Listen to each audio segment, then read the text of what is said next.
Our presenter is Raul Debuque, a PSGM member as well as a UPAM member. He is a graduate of the University of the Philippines, got his master's in economics at the London School of Economics, and did some graduate study at the University of Minnesota. Though his academic background is in economics, he has maintained a deep and abiding interest in history, philosophy, and human nature. His, his interest in Philippine history is deep, and I am looking forward to his examination of Rizal's thinking that shaped his, meaning Rizal's, views on the attainment of our liberty and independence. It is my great pleasure to present Raul Debuque. We truly appreciate his delving into examining Rizal's thoughts. May we know more and understand better the man who is our national hero. So, Raul, your turn. Uh, Thank you, Meg. Can everyone hear me? Yes. Yeah, okay. Yes. So the talk today is about how the Enlightenment influenced Rizal's ideas about Philippine liberty and independence.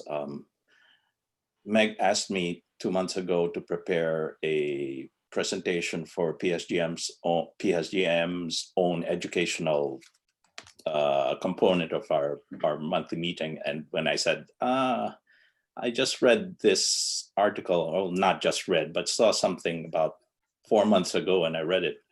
And it's about, the Enlightenment and Rizal, but it focused mainly on how it influenced his religious ideas, certain beliefs. And it was interesting, but I don't think I'm more interested in the other part of the Enlightenment's influence on his thinking. It's about how his ideas about liberty and independence were formed, and what was his aspirations for the Philippines regarding these two things.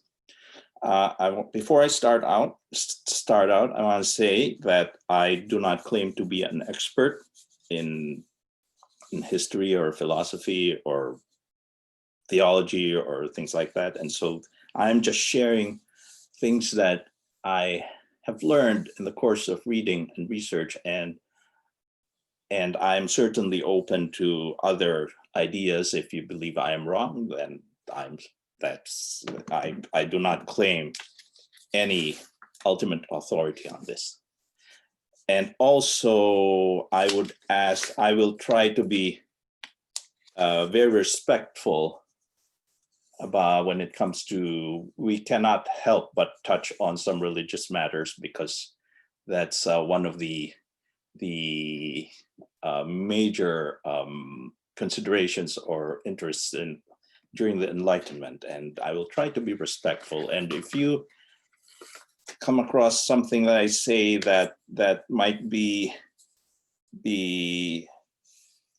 offensive to your own beliefs, then I ask your forbearance in advance, and I am just trying to report what seem to be Rizal's ideas on these matters. But our focus is really on this one, the political aspects. Okay, so this is how I'll proceed. I'll start with a brief history of the Enlightenment. I am a believer that expanding your point of view is always informative, and we cannot go straight to Rizal's thoughts without understanding exactly what is the Enlightenment. And the Enlightenment is sort of the evolution of basically Western thought. And I will start from the earliest, from ancient Greece, and just try to breeze through them, get the basic ideas that will be used for later on. And then after a brief enlightenment, we'll just go through an overview of his general beliefs, and then zero in on thoughts on liberty and independence. And then finally, and this one I'd rather hold it as a discussion, we'll just ask ourselves, was he right, about his ideas on liberty and independence? So let's go through a brief history of the Enlightenment. And I'm going back, well, let's start first with what is the Enlightenment? So it's somewhere around the 18th, 19th century, some say earlier, started earlier and later. It was also known as the Age of Reason. And maybe the best phrase to describe the spirit of the Enlightenment is this Latin phrase, sapere aude, which, depending on the translator, means dare to know or dare to be wise. And what marks it, the Enlightenment, is a turning away from scripture and revelation as the source of knowledge or authority, and a turn towards observation and experience. This is sometimes called empiricism. And that means that you have to base knowledge on what is received through the senses and then processed through the intellect. Another important aspect of the Enlightenment is the belief in the idea of human progress, that man can continually improve himself, not just man as a person, not individually, but society as a whole, through the pursuit, of course, and application of knowledge. In practical application, the Enlightenment came up with prescriptions for society, respect for personal liberty, a belief in science, the separation of church and state, and constitutional representative government, and tolerance.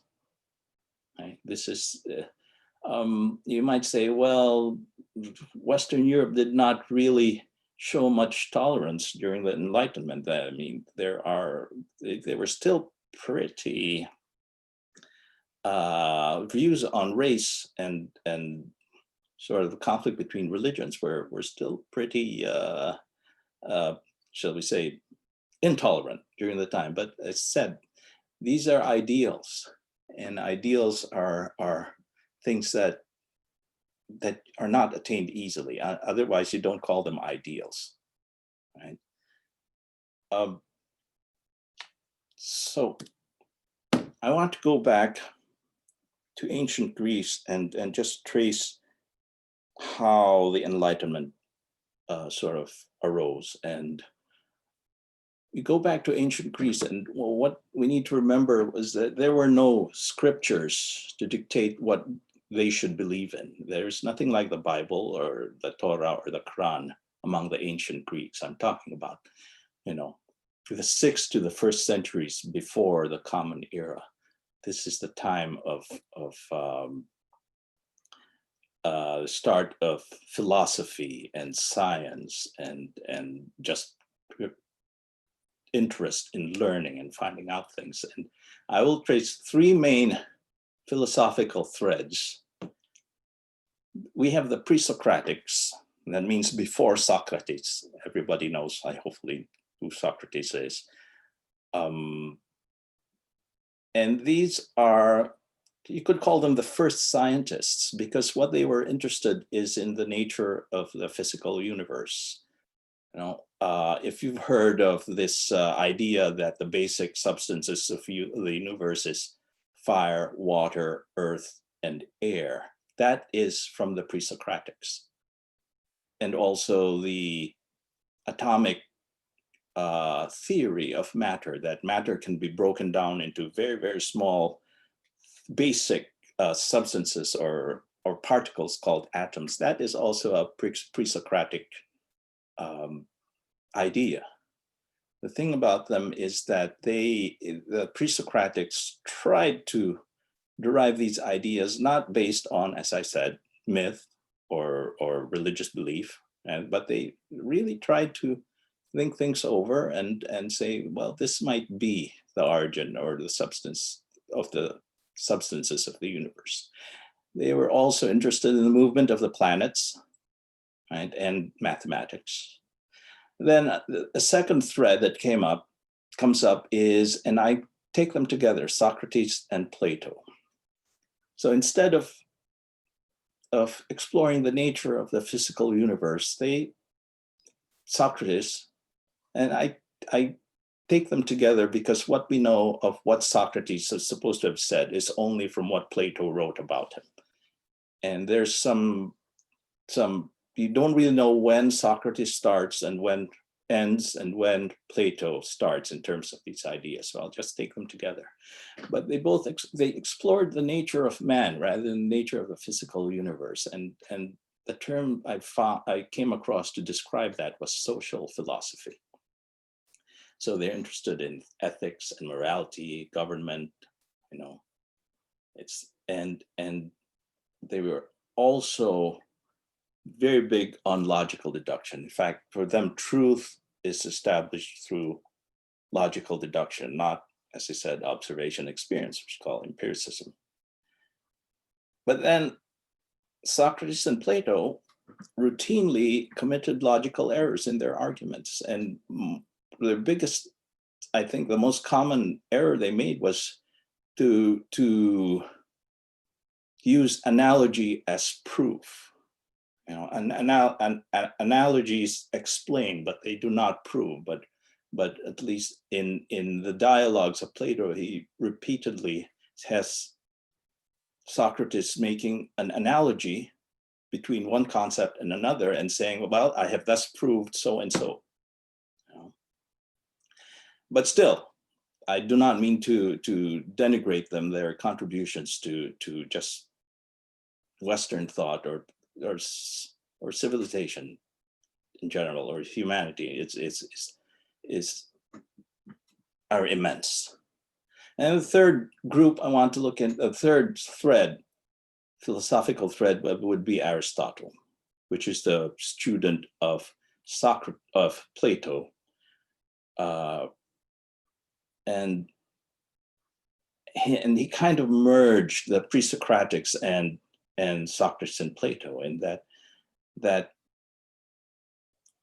he's studied both social and natural philosophy. And the contrast between Plato and Aristotle is that Plato leaned towards mysticism, about things that he conjectured exist, but there's no way of proving they exist. And Aristotle tended to focus more on earthly and practical matters, things that you can observe and reflect on. So his coverage was really immense. He revived biology. He tried to combine both the sciences and the social philosophy and natural philosophy in an integrated sort of treatment. And for our purposes, the important thing we should remember is that he wrote 6 books on logic, collectively called the Organon by his followers. And this will come up later, but just remember that 6 books on logic. And he kind of probably noticed that, well, Socrates and Plato made a lot of these mistakes. And so it was the first formalization of logic. That's Aristotle. When you think of the syllogisms and things like that, and the basic tenets of logic, that's Aristotle who came up with that. And this is what I want for us to remember about Aristotle. He said, all men by nature desire to know. So we moved from the ancient Greeks to the rise of Christianity. I mean, the Greek learning was taken up by the Romans, the Roman Empire. And so it kind of continued then on and continued to develop. But as Christianity rose and Rome started to decline, the ancient texts kind of were lost. They were forgotten, or sometimes burned, as in the burning of the Library of Alexandria. But luckily, they were preserved by Islamic scholars and Christian monastic scribes. These monks would just spend their days copying manuscripts over and over, and that's why some of them survive to this day. And we were able to recover some writings of Archimedes and those people. And even though they were lost, so this is around the beginning, about 200, 300 AD or CE now, they were gradually rediscovered by the West, mainly through, like I said, these two sources, the Islamic scholars and the Christian monastic scribes. In the meantime, so what was the focus of scholarship in Western Europe at this time? They were filling up the tenets of Christianity,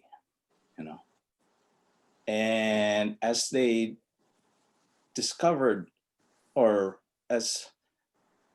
and they tried to reconcile it with Greek philosophy.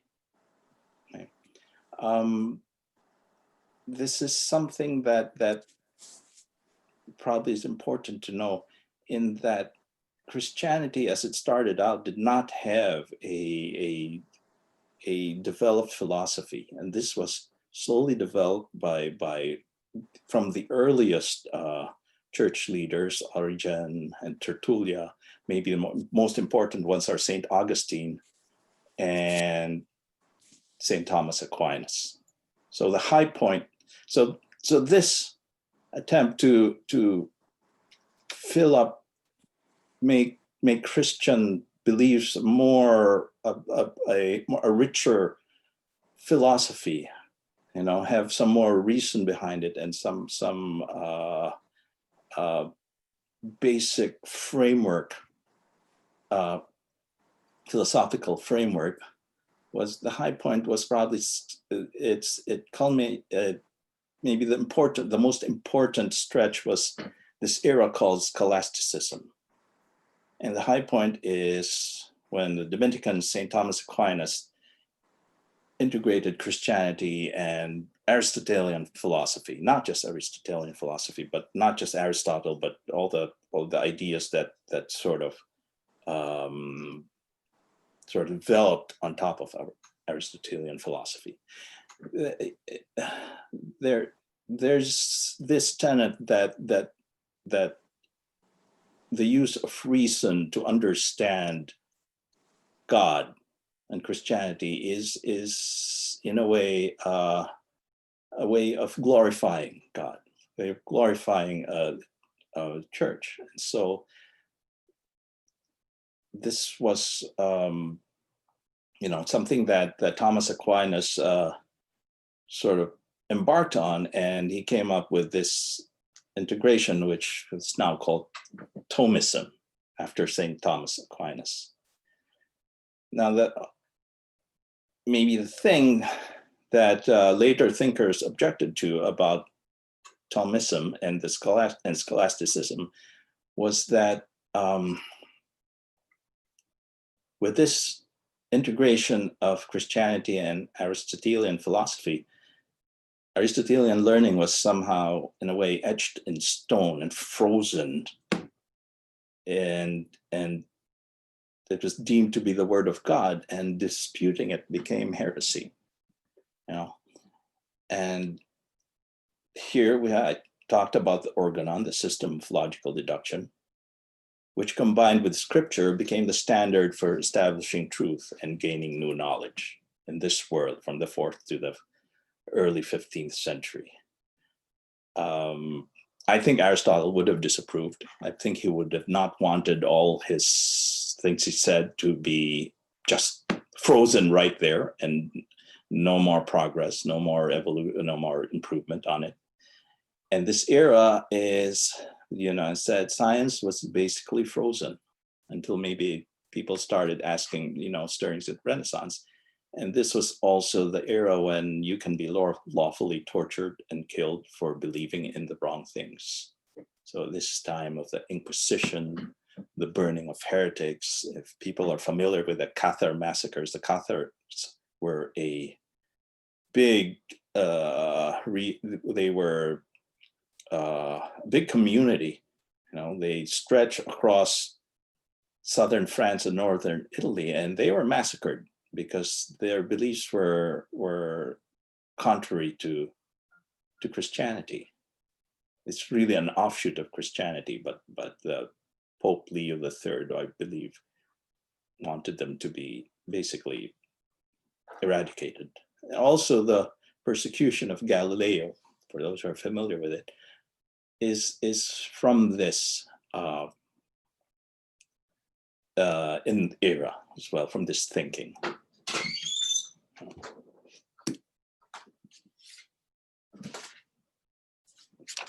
Now, from there, we move to the Renaissance.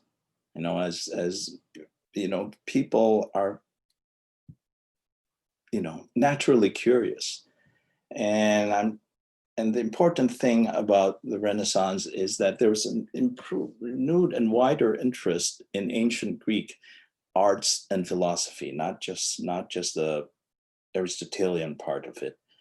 And this ethic, the love of learning, is something that was developed came up during the Renaissance. And now we see systematic empiricism, not just casual looking at things and thinking about them and theorizing about them. And we think about Leonardo da Vinci as a painter, but he was also a scientist. He did studies of human anatomy and was curious about so many things, about geology, about hydrology and things like that. And of course, Nicolaus Copernicus, who theorized from observations that it seems that the Earth moves around the sun rather than Earth being the center of the universe. It seems that the sun is the center of the universe, and that was against what the Thomist principles, which was adapted by the church. Briefly, the humanists, basically what happened in the Renaissance was the interest more in affairs of man rather than ruminating about God, about the nature of God, the nature of the soul, and things like that. So the beginnings of science was in the Renaissance and really started during the scientific revolution. In 1620, Francis Bacon wrote this Novum Organum, which he called the new method. Let me remind you, the old method was the Organon by Aristotle, and is basically reliant on logical deduction. Logical deduction means that you start with basic beliefs and try to build other truths, shall we say, from that using just deductive reasoning. Now, the Novum Organum says, well, no, let's not just rely on reasoning. Let's rely first on systematic observation. And from what we observe, then we try to come up with systematic knowledge. And this is the opposite of deductive reasoning. It's inductive reasoning. Now, the thing about inductive reasoning is that there really are no absolute truths. What we know is basically, we'll just say it's the state of knowledge today based on our reasoning, based on what we observe. So this is, if I remember the term, empiricism. I'm going to mention three scientists during the scientific revolution: Galileo, who observed the planets through the telescope; Leeuwenhoek, who discovered microorganisms with a microscope, because he basically invented the microscope. Galilei invented the telescope. And the importance of these two is that people realize that there is more to the world than what we can see or feel or hear through our naked senses. And this is a change in worldview. So this is now what will drive people trying to seek new observations. The basic the worldview that what we see is not everything. And then Newton, of course, came up with his book, his volume, the Principia Mathematica, which is this comprehensive model of the world, of how motion and gravity and things like that, and it really changed the view of people and of learned people and philosophers, in that there might be an overall law of the universe that is a way to understand the universe systematically. And the scientific revolution gave rise to this intellectual ethic that permeated other fields of learning and arts, and then that's called the Enlightenment. Some people say, some scholars include the scientific revolution as part of the Enlightenment, and that's just a matter of, one way or the other. That's not that important. The thing is that with the scientific revolution, we circled back to the ancient Greeks. We're back into that notion of Aristotle that all men by nature desire to know. And so let's just recap. Enlightenment, basic attitude is, or the basic motto is, sapere aude, dare to know. And the other one I want to remember, for us to remember, is the idea of progress. So we can skip that. So Rizal is an Enlightenment thinker. Let's just go through this. Just want to show that Rizal was a avid learner. He really loved to learn. He had the love of learning, and he went first to the University of Santo Tomas. He got his degree there in medicine. He wasn't very happy because he felt that the Dominican style of teaching was, I said, stuck in scholasticism. Okay, it was repressive and discriminated against the Indios. Then he went to the Universidad Central de Madrid and got his degree, further degree in medicine, and also got a degree in philosophy and letters. And then he went to further training in Heidelberg in Germany. He spoke these key 4 languages of scholarship fluently, or at least read and wrote in them very fluently. And this is an important thing. He was inducted while he was in Germany. He was inducted to the Berlin Ethnological Society and the Berlin Anthropological Society at the invitation of Rudolf Virchow, who is not, he's a very prominent scientist. Right? I happened to be reading a book about cancer research, and they mentioned there Rudolf Virchow. And I said, okay, so he's that well known and that respected. What I want to take here is that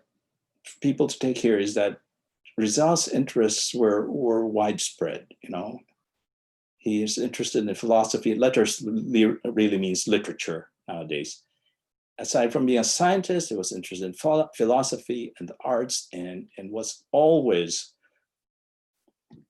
when he went to whatever city he was in, he always tried to take advantage of the opportunities of learning there. So when he got to Europe, he encountered academic freedom for the first time. That was an eye-opener for him. And he marveled at the atmosphere of free intellectual and political inquiry and debate. And he was introduced to the ideas of Voltaire, Rousseau, and other great thinkers of the Enlightenment. Voltaire was a big critic of the Catholic Church in France, because at that time, the Catholic Church was not very tolerant. And Rousseau was famous for his idea that man, even the most primitive, in his primitive state, is a noble being. That the primitive man is not savage and ruthless, but it's actually exhibited nobility and kindness and things like that. And this also contributed to the idea that we should be tolerant of all peoples. And Rizal became a deist from the influences of Voltaire and Rousseau. All these were. The deist means that you believe in a supreme being, but not necessarily the religions that men created as a way to praise or to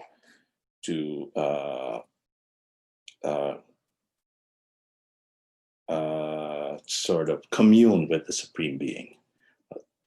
Other famous deists are Thomas Jefferson and some of the founding fathers of the US.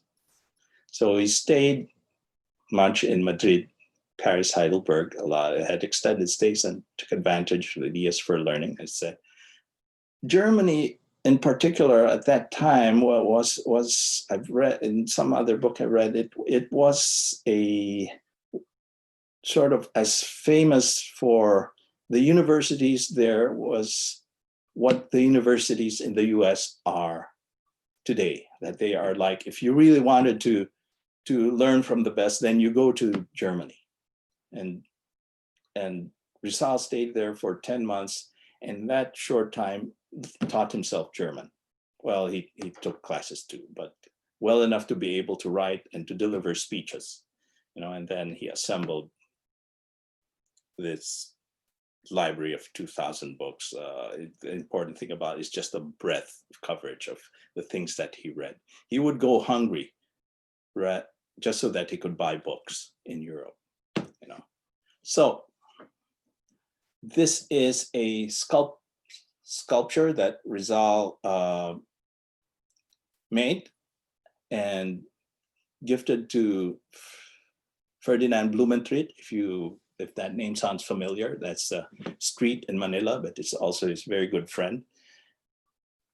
He called it Ciencia, Triumph of Science over Death. And so just to read it, the woman symbolizes the ignorance of humankind during the dark ages of history, while the torch she bears symbolizes the enlightenment science brings to the world. This is at the Rizal Shrine, I think, in Fort Santiago, among other sculptures that he made. Let's just show that briefly to just show how good an artist he was. And so did he believe, what did he take from the Enlightenment? Here's one. If I'm quoting Isagani, it's debating Padre Fernandez in El Filibusterismo, and mentions here, besides the duty of everyone to seek his own perfection, there is the desire innate in man to cultivate his intellect. This is very much in the spirit of the Enlightenment. And also going back to Aristotle, man by nature desires to know. He was critical of the way science was taught at the University of Santo Tomas. I'll just point to this. He's talking about the science professor, physics professor at the university in the Philly. And just go to the second paragraph here. He said that in regard to chemistry, no common knowledge was attributed to him after he had taken as a premise the statement of St. Thomas that water is a mixture, and proved plainly that the angelic doctor had long forestalled. That's angelic doctor would be St. Thomas, had long forestalled. These are, at this time, modern chemists, Berzelius, Gay-Lussac, and Bunsen, and other more or less presumptuous materialists. So he was saying how even the science professor was contemptuous of modern science in the university.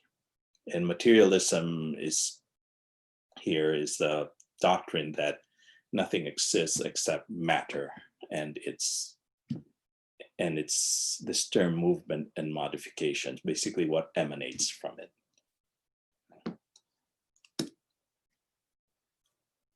This is another one from the Noli and Tasio, saying, it is true that the Royal and Pontifical University of Santo Tomas, with its most sapient faculty, still exists, and that some intelligences are yet exercised in formulating distinctions and in penetrating the subtleties of scholasticism. There again, this is one of his favorite targets, the scholasticism. But where will you now find the metaphysical youth of our days with their archaic education, who tortured their brains and died in full pursuit of sophistries in some corner of the province? He's basically saying, what Tasio is saying, that it seems to be that the old way of teaching scholasticism is disappearing. This is Tasio's observation of what's going on in the Philippines, and that where will you now find the youth of our days, of his day, who were steeped in scholasticism? There's none of them anymore. What we have are the youth of today. They're full of enthusiasm at the view of a wider horizon. They study history, mathematics, geography, literature, physical sciences, languages, all subjects that in our times we heard mentioned with horror as though they were heresies. The greatest free thinker of my day declared them inferior to the classifications of Aristotle and the laws of the syllogism. The classifications of Aristotle and laws of syllogism is part of, I said, the organon, the old way of coming upon knowledge, right, of establishing truth. So Rizal definitely was a modernist. He believed in the ideals of the Enlightenment, and this is something that would influence his views also about Philippine liberty and independence. And so let's look at that. A brief word on the historical setting. Rizal started writing about in the 1880s, and what was the situation by that time? Maybe we'd go back to the British. The British invaded and occupied Manila and Cavite. I think it's part of the 7 Years' War or something between Spain and the United Kingdom. And previously, the Spanish colonial government was able to repel attempts at invasion by the Dutch, but they were not able to stop the British. And after a truce, the British returned Manila and Cavite to Spain after they were able to get what they wanted from the rest of from Spain. But this was a galvanizing event, because the Spanish government decided, well, we need to do something. We have to raise funds to be able to afford a more robust defense. And so there were economic reforms that were put in, basically increase in trade and commercialization, opening, and also increased taxation to fund the defense budget. And this was found to be onerous by a lot of Filipinos, because the increase in taxation, they extended the tax base to the provinces. Previously, areas around Manila were not really taxed, and so they expanded it to the provinces. The other thing going on was rising liberalism in Spain resulted in wide swings in Spanish policy toward the Philippines, beginning 1810. So this is a back and forth. The Spanish administration would be changing from liberal to conservative, and so this would give the Filipinos who wanted improvements in their life hope, and then despair, hope, despair, as they changed administrations. There was economic growth because of the economic reforms. There truly was economic growth. There was a greater commercialization, but it was uneven. Right? The people who really improved their lot was the educated classes, and also the principalia, which is the local Filipino government officials, like mayors and the like. But it also exposed the Philippines to a flood of subversive ideas from Europe. Now, this is important, the next one. In 1836, a liberal government took over, and they basically suppressed the religious orders, because these were the religious orders, mainly the Augustinians, the Dominicans, and the Franciscans, were very conservative. And, and so they closed the monasteries, and 200 friars from these monasteries that were closed fled to the Philippines. And they took over parishes at the behest of the Philippine Governor General. And from this started a conflict. A conflict started to grow between native priests and Spanish friars, from Spain, for a competition for parishes, and this culminated in the execution of Fathers Gomez, Burgos, and Zamora, which truly galvanized Filipino nationalism. Rizal himself said, if not for this execution of the three priests, he probably would have become a Jesuit priest. That's what he said in one of his letters. So this is very important. What and here is what one historian said: the dumping of friars brought some of the least talented and most reactionary priests to the colony, a process accelerated by the opening of the Suez Canal in 1869.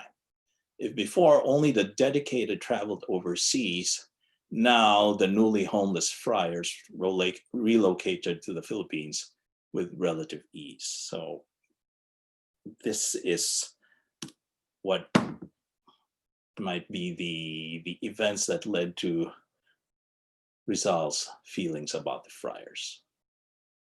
So Rizal deemed the friarocracy, that was what it was called, to be the root of all that's wrong in Philippine society. Because the friars, basically, they lived among the local population, and they lived more or less for a long time, while government officials came and went. And so the friars were indispensable for colonial administration. And they were the largest landowner, they controlled the educational system, and they supervised political affairs. Now, something Rizal said, one of his writings, I think it was in the Philippines, A Century Hence, he said, the friars at first protected the Indios from abuse by colonial government. And until the influx of reactionaries, those dead enders in the 19th century who displayed open contempt towards Indios and stymied any real reforms that the colonial government tried to put in. He accused them of greed, corruption, hypocrisy, and sexual immorality. But their worst sin was they wanted to keep the Filipinos ignorant and uneducated.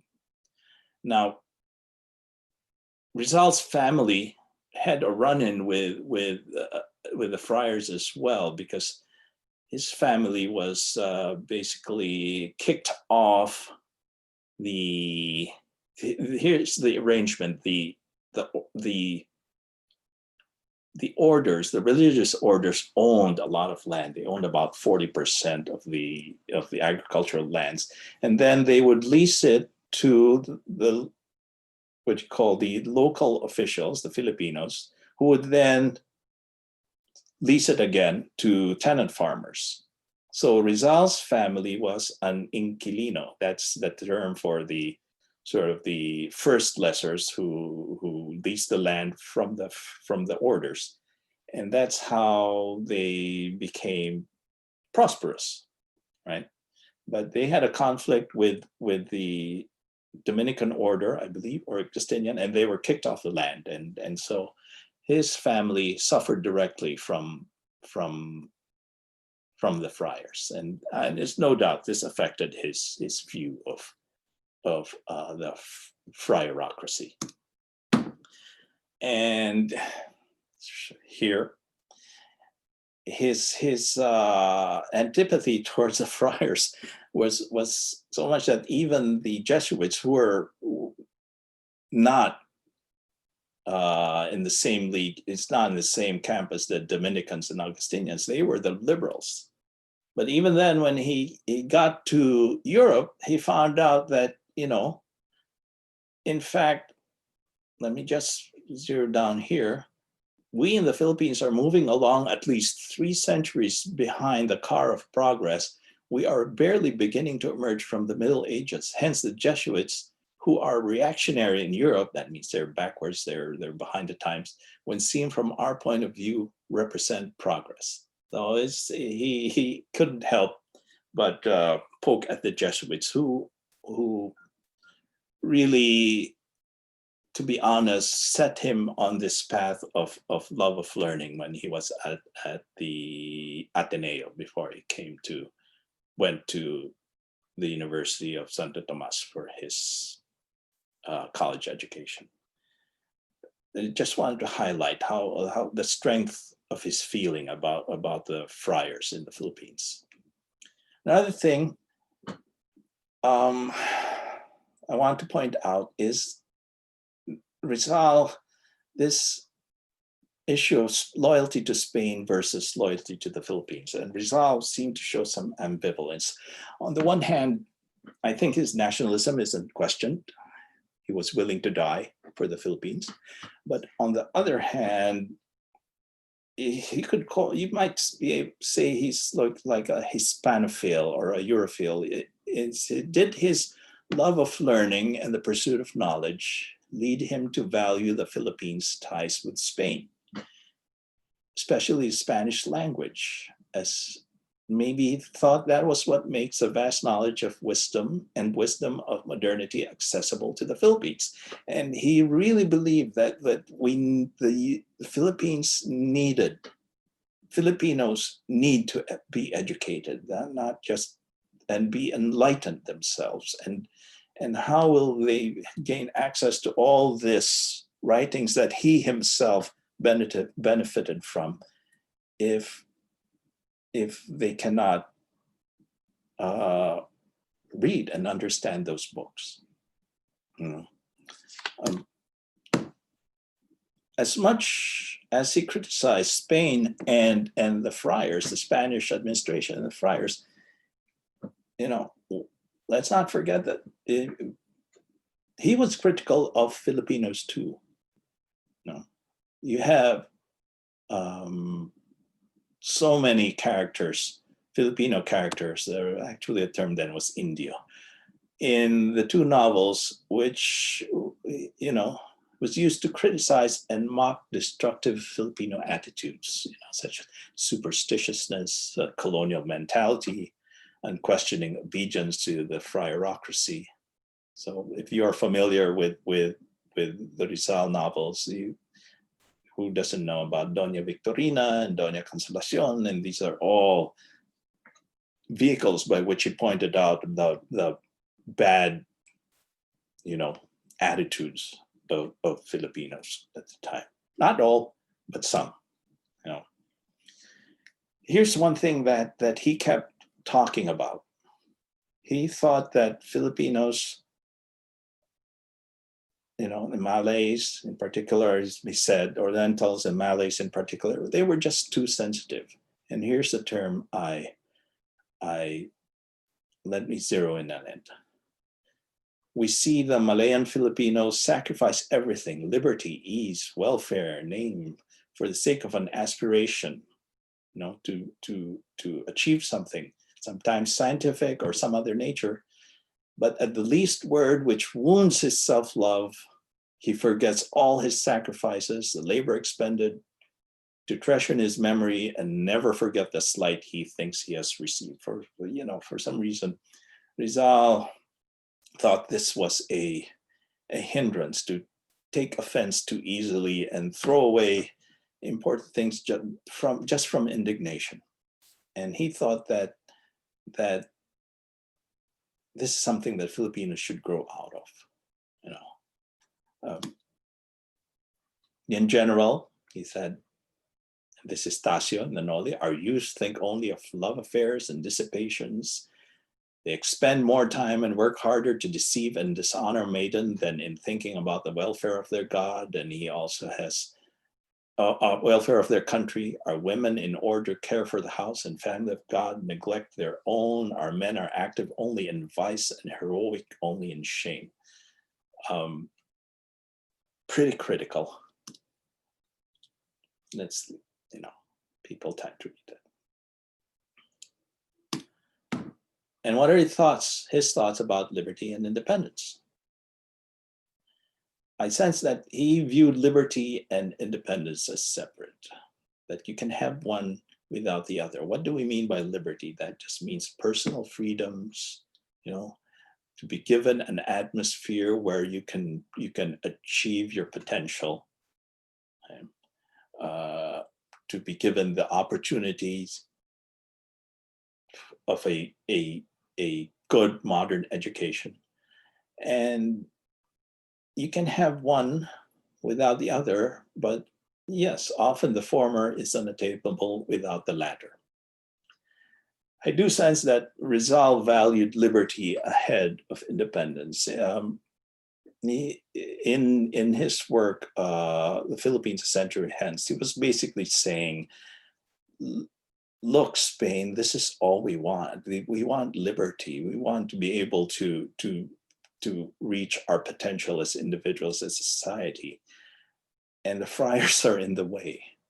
And if you don't do anything to help us attain our aspirations, then eventually the only solution for the Filipinos would be violent revolt seeking independence.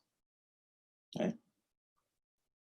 That was his main message in that series of articles. I think he would have vehemently opposed Quezon, who said, I would rather have a government run like hell by Filipinos than a government run by any foreigner. I think he would have not agreed with that, and we'll find out later and why. So what did he want? As immediate necessary reforms, he wanted representation in the Spanish Parliament, the Cortes, and a free press in the Philippines, because he thought if only Madrid knew what was truly happening in the Philippines, especially the abuses of the friars, then they would implement true reform, and we would avert, violence and in the Philippines, from a violent revolution. He also wanted education. education in the spirit of the Enlightenment, education that opened minds. If you look at, able to read Fili and Noli, in Noli, Crisostomo Ibarra wanted to open a school. And in the Fili, the students wanted to open a Spanish language school. And they, both of them, the Ibarra and the students in Sagani and his company and colleagues in the Fili, both of them believed that education was what the Philippines needed above everything. You know, there was a chapter in the Fili where he criticized the way science classes were held, and I showed a excerpt from that.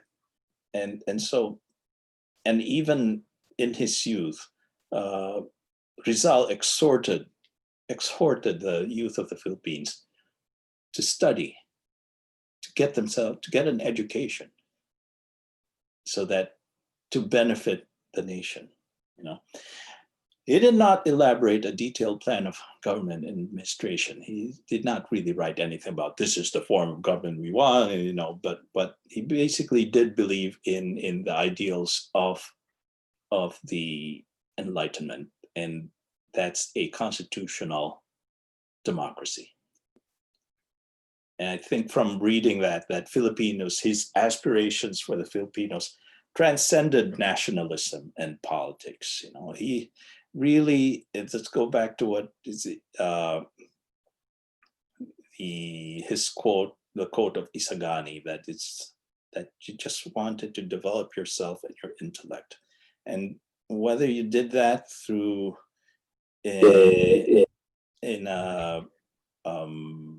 as an independent country or just as a province of Spain, it's not that important to him. So some closing things about more thoughts. And he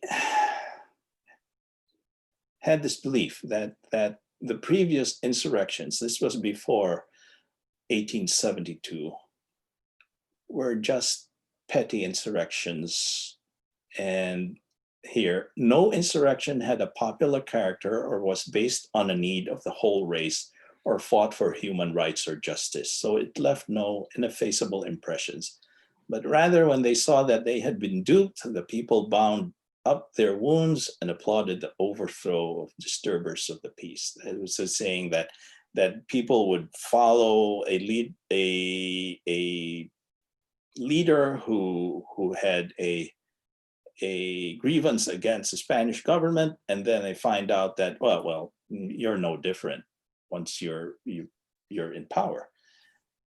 I don't know how true that is, but that is something that he believed in, something that he wrote. And what he did believe in, and this is him talking through Padre Florentino, talking to Simon in the last chapter, as Simon lay dying, we must secure liberty by making ourselves worthy of it, by exalting the intelligence and the dignity of the individual, by loving justice, right, and greatness, even to the extent of dying for them. So what he's emphasizing are these ideals that is not really close, not really associated with like a racially based nationalistic sentiment, but just for the justice, right, and greatness. These are not something that's saying not secure liberty because we are Filipinos and we should have as Filipinos we should have our own country or something like that. It's beyond that what he wanted. And he says, while the Filipino people have not sufficient energy to proclaim with head erect and bosom bared its rights to social life and to guarantee it with sacrifices with its own blood, why grant them liberty? With Spain or without Spain, they would always be the same and perhaps worse. Why independence if the slaves of today will be the tyrants of tomorrow? So that's his position. he was not sure that the Philippines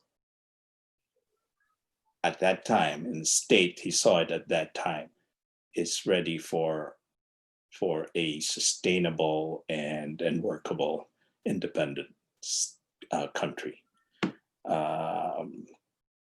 And so when the revolution broke out, he actually made the statement that, I do not disagree with this. I do not agree with this. I am not in support of this. It is too early. We are not ready for it. And so that's, in a nutshell, or not in a nutshell, what I glean to be his position on liberty and independence. Basically, liberty is what I want for the Philippines, and if it takes independence to gain it, well, so be it. But it would be nice that we first reach a level of education and enlightenment in the whole population, so that we will be able to sustain a just, democratic, independent country. Now, let's contrast that, what he thought in terms of liberty and independence with for example, the Ilustrados, the educated, Hispanized upper class of Philippine society. I would claim that the Ilustrados did not really want to disturb the social order. When they wanted independence, they just wanted to move up to the top rather than below the peninsulares, the Spanish,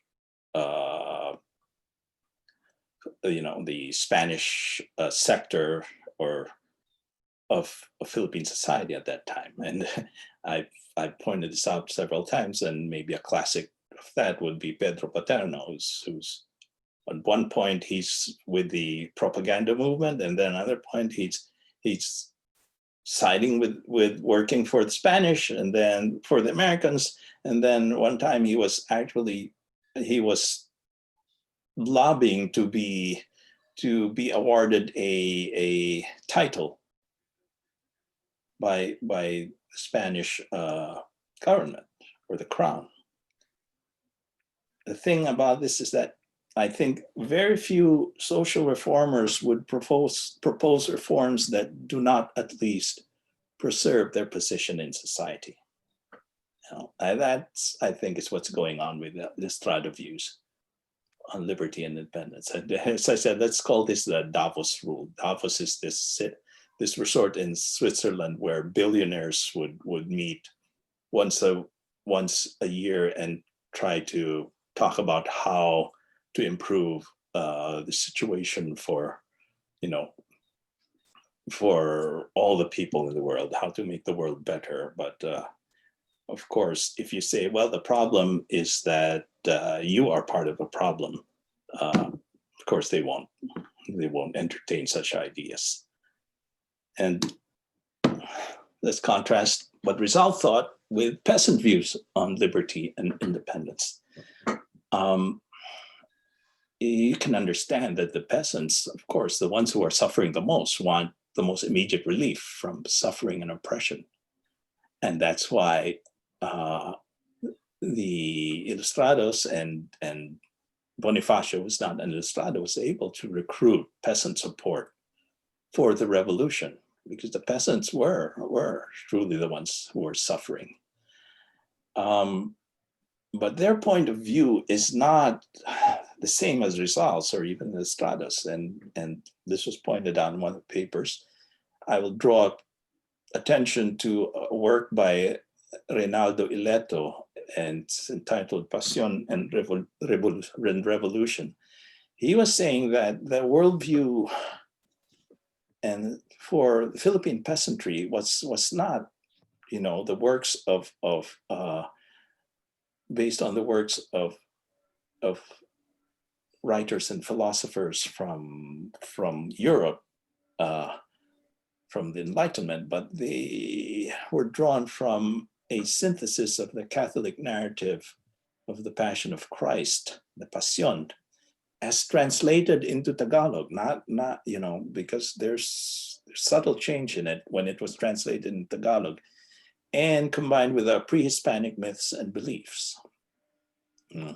So Ileto pointed out that the notions of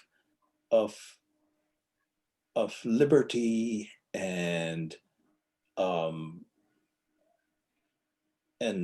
longing for freedom and relief from servitude, or that the peasants came from the Passion of Christ.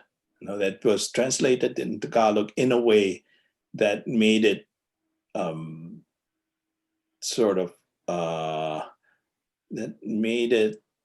harmonize with longings for freedom from oppression.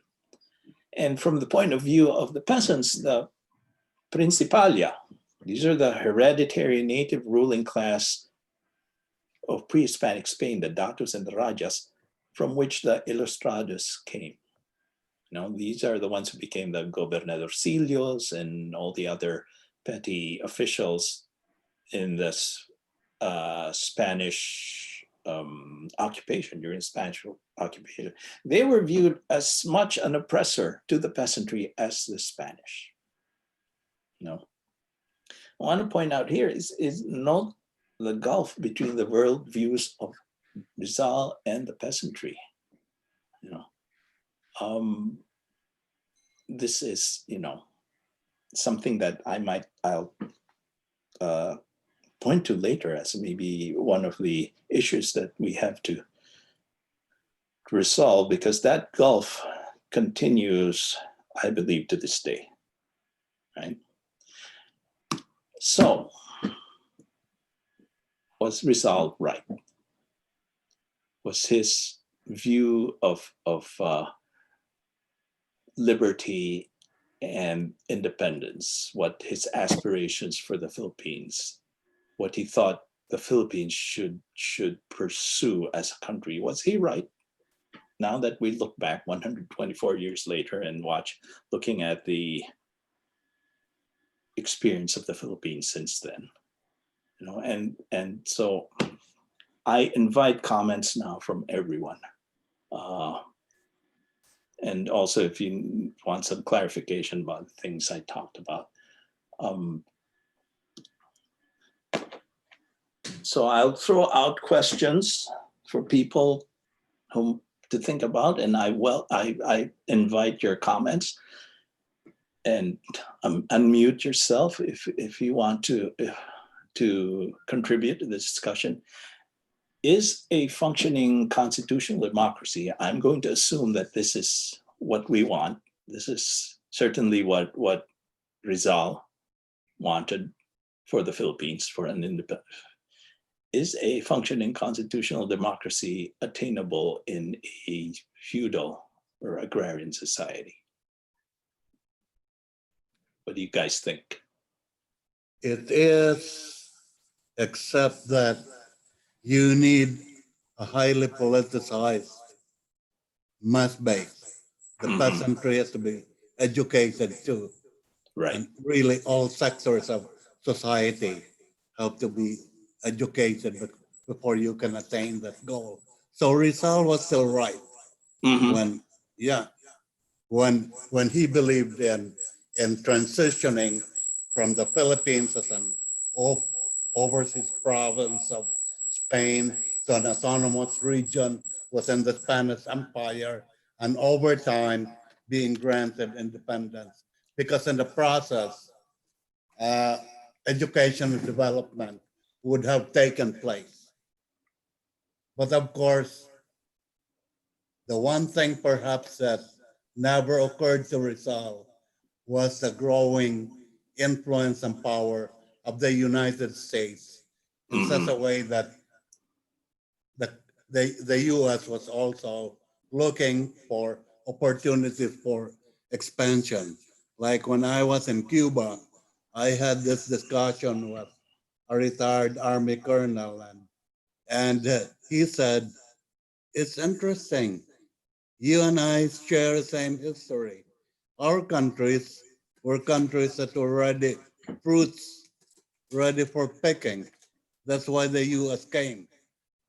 The U.S. was, in his own words, the lazy type of imperialists, because whereas the French and the Brits and the Belgians were willing to go into Africa to conquer underdeveloped countries, the U.S. was only interested in taking over territories that had already been developed by Spain, like Cuba, Puerto Rico, the Philippines, the Marianas. Right. Yeah. No. Thank you, Adi. Yeah.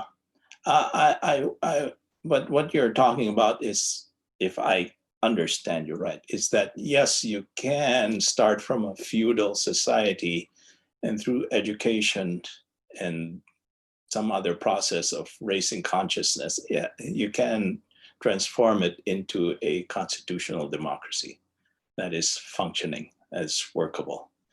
But if the predominant mindset in the country is a feudal mindset, Yeah. is how would your democracy, how well would a democracy function if people, or for a lot of people, think in terms of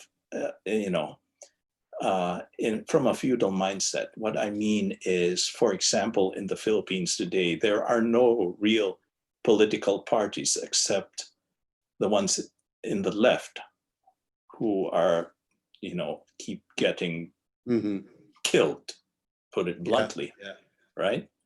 And whenever there's a new president, then the parties realign. It very much reminds me of the system of, the feudal system, where you have the monarch, and then you have all the earls and the dukes, and the feudal. Yeah, and how do you? So that's just my point of view. Anybody else? There is some questions on the chat. Mm-hmm. And this is coming from Janelle. Janelle has quite a few questions. Sure, Janelle, please. Janelle, would you be able to talk about your questions? Yeah, I'm sorry, I don't see the chat. I'm not able to access the chat for some reason. I was thinking of Janelle. Yeah. Janelle, talk about it. Let's hear from you. Well, where is she? Janelle, could you unmute and ask your questions? What were the voting laws in 1898 or 1946? Voting laws in terms of who could vote? Yeah, or did anyone vote? Or 1946, who voted? I don't know, frankly. I mean, I'm assuming it was just men, or did women get to vote at some point? I think women got to vote because, but I wouldn't know. Yeah. I think you're right, because the 34 Constitution was in place, and that copied a lot of things out of the U.S. Constitution. Right. And and to be frank, the Filipinas were more liberated than the American women anyway. So. Yeah, I would. Yeah, because this was after the suffrage was granted in the United States. So, Kuya Raul, you asked about democracy and feudal. I mean, how did feudal England become more of a democracy? Yeah. Sorry. If you go back to England, the experience of Britain, I mean, their progress towards democracy really took a long time. Maybe you can go back to the Magna Carta, which extended democracy only from the king to the earls, and then it just slowly expanded from there. And you had, believe it or not, an important episode in that history was the Black, the bubonic plague, the Black Death, because it severely cut down the population, that peasants actually were able to bargain for higher wages. And so they found that they can have some power. But anyway, from there on, there's just gradual evolution, but an important part of it was education, literacy, and a change in the outlook of the peasants, who then became the industrial workers, who then demanded a say in the governance of the country. So it was a long time. It was, and probably would not have happened without the Industrial Revolution. But that's, and so let's go to this one. So, go ahead. Well, I had a question about the educational system. It's very much on the scholastic model. You learn science as established truths, and you memorize the textbook and regurgitate it. Right. That goes throughout the curriculum, and then there's also, the philosophers in the church are Thomas. Mm-hmm. It's still scholastic, and instead of getting to understand the method of St. Thomas, they read the texts and commentaries on the text and memorize them and regurgitate them. Right. And Tasio was right. They never come to a conclusion that has any practical use. Yeah. Yeah, the thing about the scholastic era is that if you've heard the term arguing about how many angels can dance on the head of a pin, this was generally used to criticize the scholastic era. They say that's all they talked about, the things that are very fine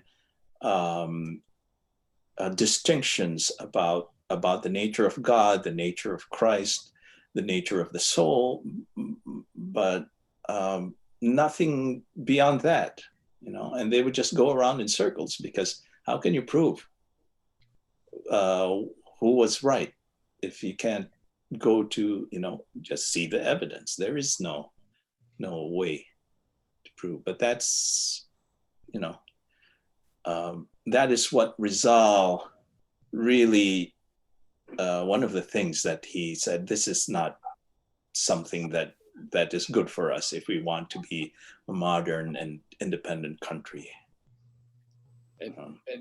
And Rizal, I was just reading one of your papers you gave, and they quoted some of things that Rizal had that said that really skewered that attitude. And there's one scene here from after Capitan Tiago died, about whether he could gamble in heaven, and if you could have a winner at gambling in heaven, and do they have cockfights in heaven? It was, right. And of course, I didn't realize that Voltaire was a real important person, influence on Rizal, but it's very obvious after you look at it again. It's just like, yeah, comes out of Voltaire. Right. Yeah. In fact, he recommended to Marcelo del Pilar that you should buy all 14 volumes of Voltaire. We learn a lot from him. He does have his own copies of Voltaire's works, and in French. So he did read French well enough to be able to read that.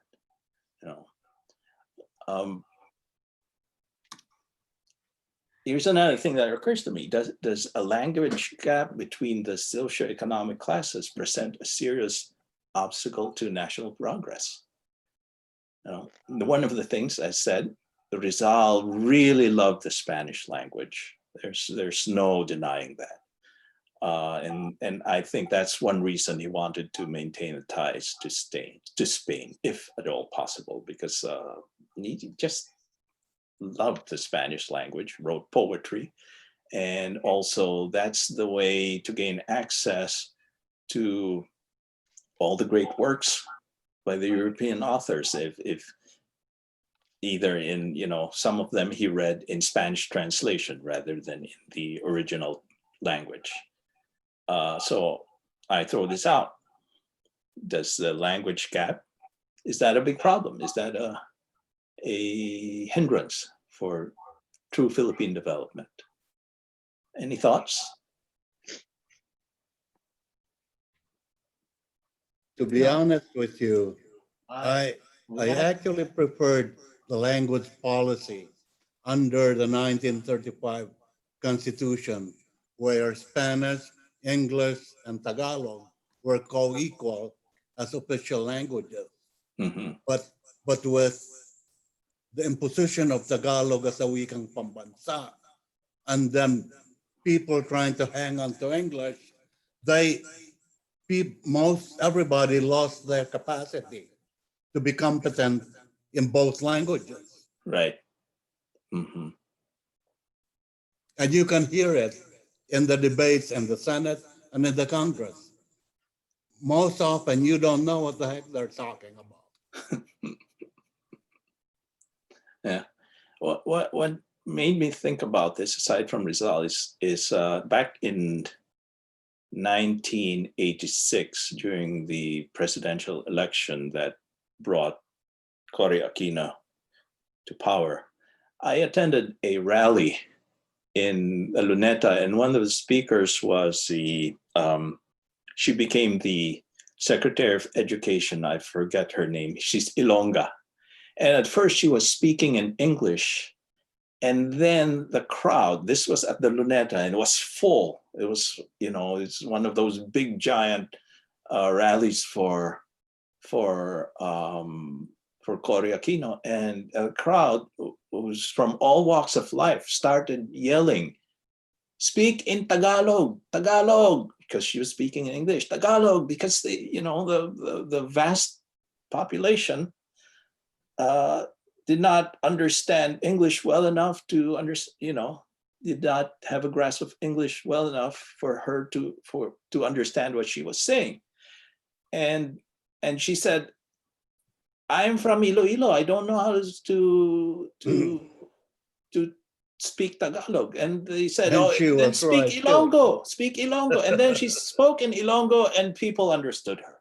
People applauded that she was speaking in Ilonggo, because it's close enough that people can understand what she was saying.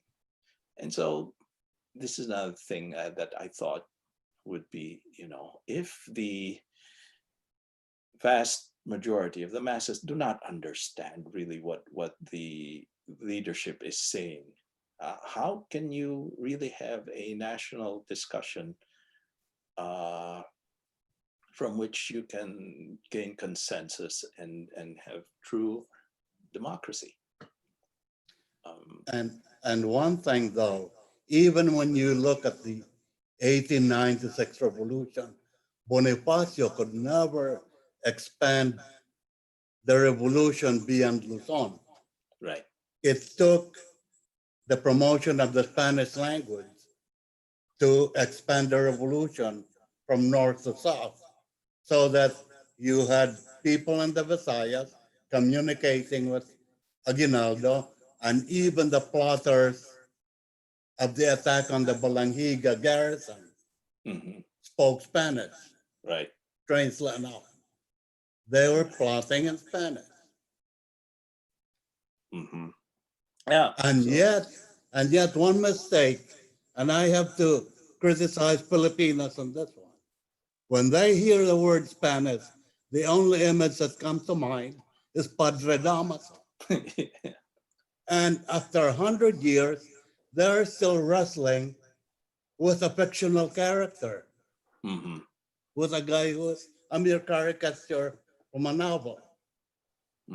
Instead of looking at this particular language as a bridge, Now, had the teaching of Spanish not gotten phased out in the Philippines, we would be having very enlightening dialogues with people in Latin America and having more productive interchanges. Right. Yeah. But Well, can I have one quick comment? But Adi, Spanish is dead. Yeah.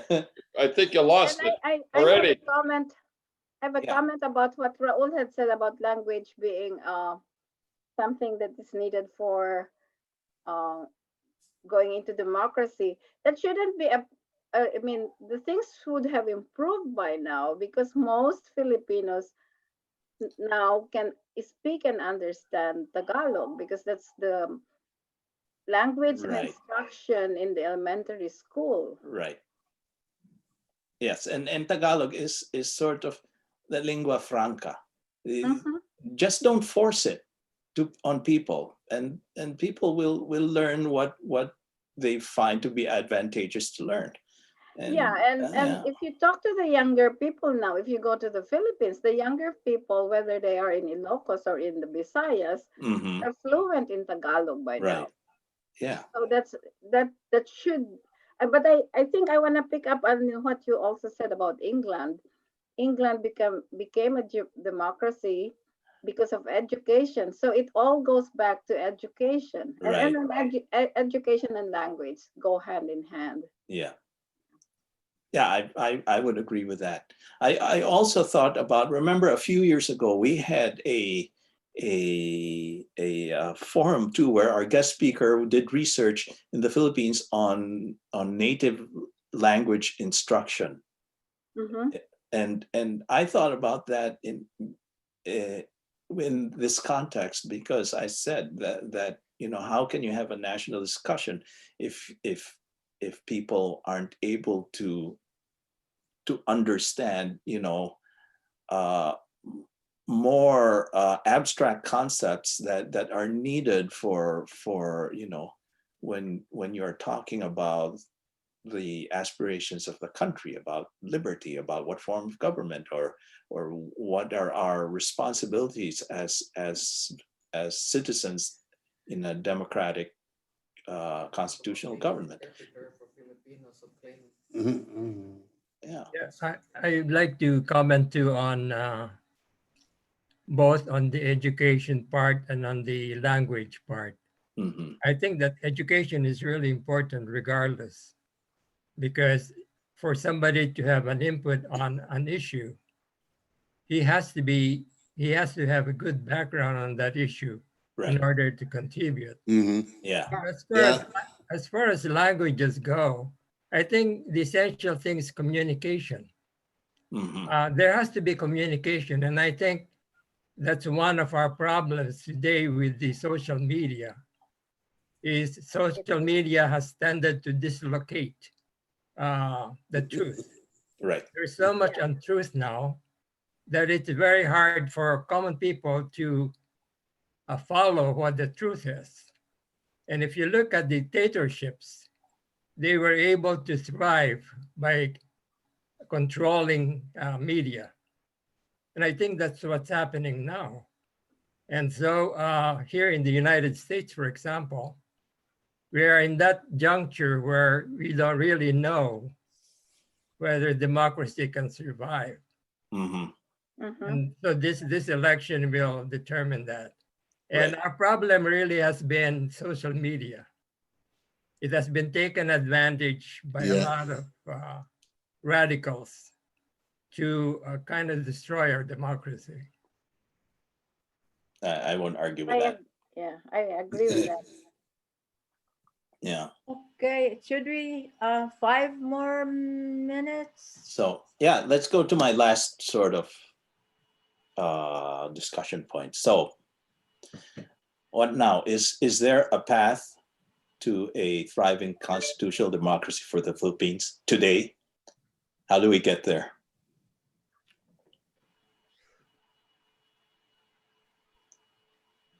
Are you We have to go back to economic development. Mm-hmm. Because when when you have more economic opportunities for people, then they would be in a better position to focus on education. Right. Whereas if you have massive poverty, people are just struggling to survive. Yeah, I would agree with that. If you have no time to devote to things beyond just looking for the next meal will come from, Yeah. then what else can you do, right? I, And I think at this point, a social democracy or a benign, how shall I say, social democracy would suit us better. Yeah, it's if we knew the answer to this, then everything would be solved, right? I don't think anyone knows the answer to this.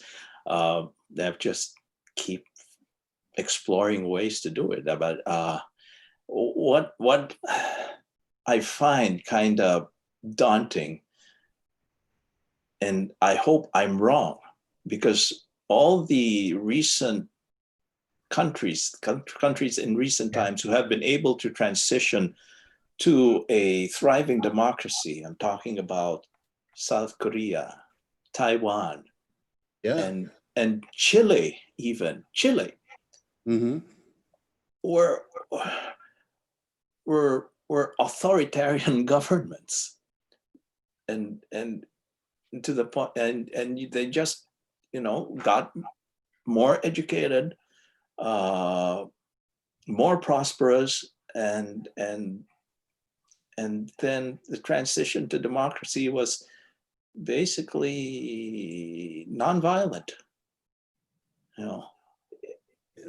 and I think that's what Duterte's thinking, the way to do it, but I'm not sure that that is going to work in the Philippines. But those countries also have literacy rates that are over Right. 90%. Yeah. Like South Korea, Taiwan, and Chile. Right. And why? they had only one language which everyone spoke and understood. That's an advantage. Yeah. Right. So maybe there's, the Philippines has to find its own way if it's going to not rely on authoritarianism to sort of. Okay, this is Meg. I'm just thinking that you probably cannot equate literacy to make your constitutional democracy thrive, because there are so many educated persons, so that means they are very they are intelligent, and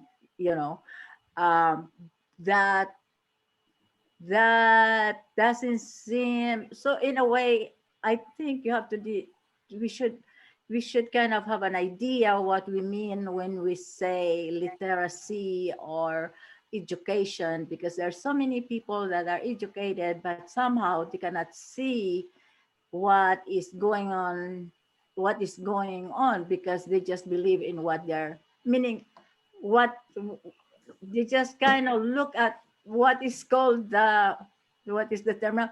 Confirmation bias. Right. So they're not critical thinkers. Yeah, that's, as I said, Rizal wanted education in the spirit of the Enlightenment rather than in the spirit of the scholastic era. Yeah, it is very scholastic, and everybody is just mimicking or mouthing somebody else's position to the point that they're supposedly educated pero mga mal-edukado. okay. So any more? Thank you very much, Raul. Yeah. Thank you, Raul. Well, you're very welcome. Okay, Raul, one more question. I think maybe I just was when our flyer there, we have there finally you will try to address the question 124 years after his execution. Was he right after all? Yeah, I threw that to everyone. What do Yeah. they think? I think so. I have to agree, Meg. As Okay, hard you're as it right. is, Okay. Yeah, I have to agree with them. I tend to agree with him. Okay. You know, in that. So that Yeah. close our. Yeah. So Well, one therefore- last thing. One last Okay, thing. fine. Okay, because I did. When I agree with him, I don't mean to denigrate the Philippine Revolution, because in reality, the Philippine Revolution was forced to start prematurely because it was revealed to the authorities, and so Bonifacio had to scramble and start the revolution. They weren't planning to start the revolution right there in August in 1896. He was forced to launch it because he was exposed, and so I'm not going to say he was completely wrong. Look, he messed it up. Look how bad the revolution went. I know some of it were beyond his control, because a friar was able to get someone to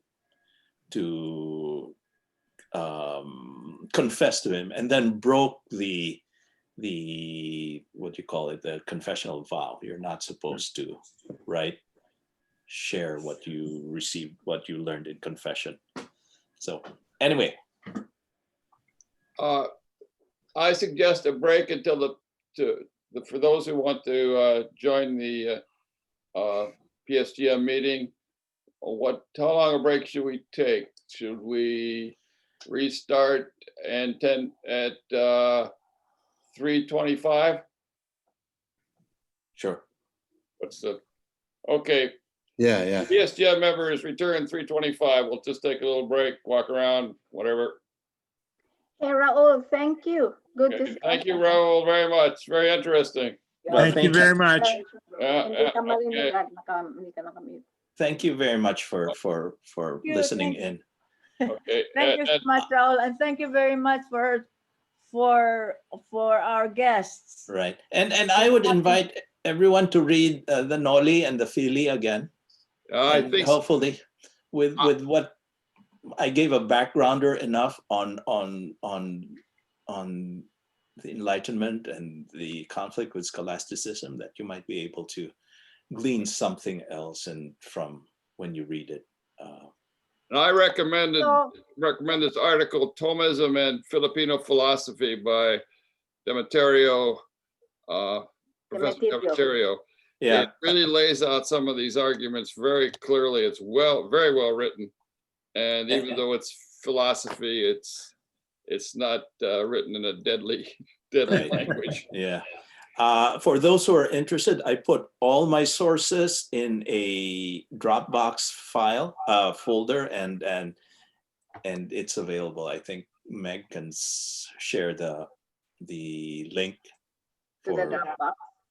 to the Dropbox with all the articles that I. So, Raul, do you also have, could you share a hard copy of your talk? I only have these slides, and I could put them there as well. Okay. Would that yeah, work? Yeah, but okay. Well, Yeah. But you gave a lot of information. I know. Slides. Yeah. I had a hard time. And the more you read about something, the more you learn about something, the more you feel that you don't know enough. You know, there's so much that you don't know. I guess that's just the nature of it. You know, so I will put this as well, the file, in the Dropbox folder. Okay, and those people who are attending that is not are not PSG members, would you guys want us to give you those files? Yeah, they can send you an email. But you Right? have their email, Meg. So Just if email you just do the email and give the address to the Dropbox, then they will get it. Yeah. Okay, there's this Milagros. Is this Milagros? Who's Milagros? I still don't know Milagros. She's a miracle woman. Mila, is that you? Mila Rush? No. I don't know who that is. No. Okay. Okay. Anyway. Anyway, thank you. Thank for you. listening Thank you in. so much, Raul. Good Yeah. job, Raul. Okay. And Thank you. We'll leave it open. You can stop your share, Right. Raul, and we'll leave it open. Okay. Here it goes. Thanks. Alis na ako. Bye.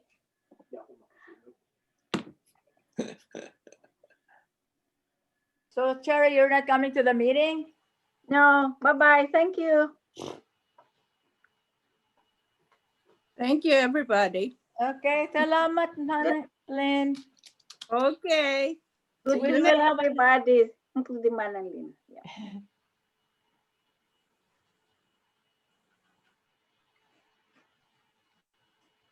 Is what still here?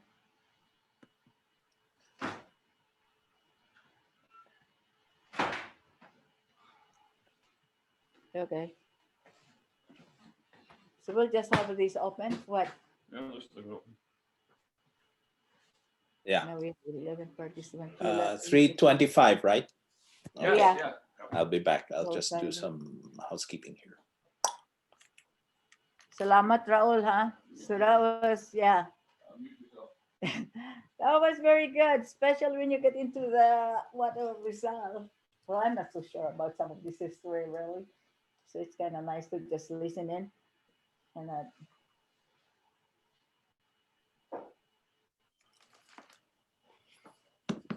Tina is who is it? Is it Tina who's in here, or is it Ben using Tina's? Tina is here. I suppose Tina's on their computer. Tina's driving.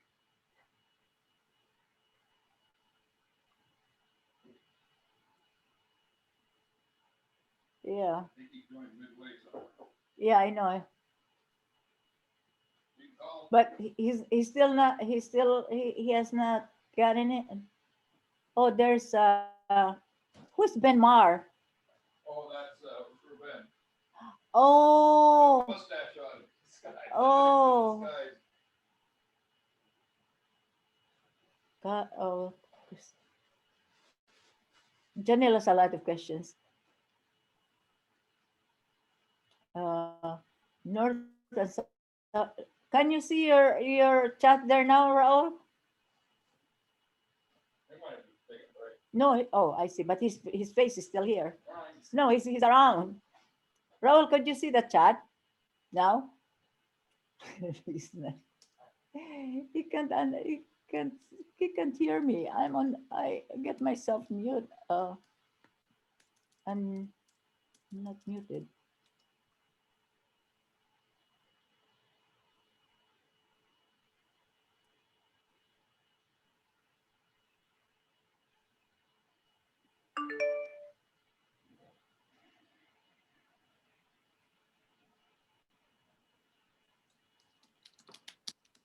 Okay, so you have the minutes.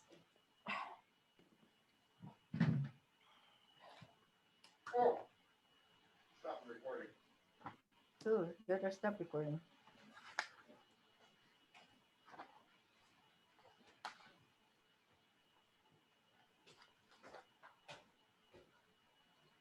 Oh, by the way, Josephine called to get the. Again, this is the second time with that. Really? She called again. Jeez.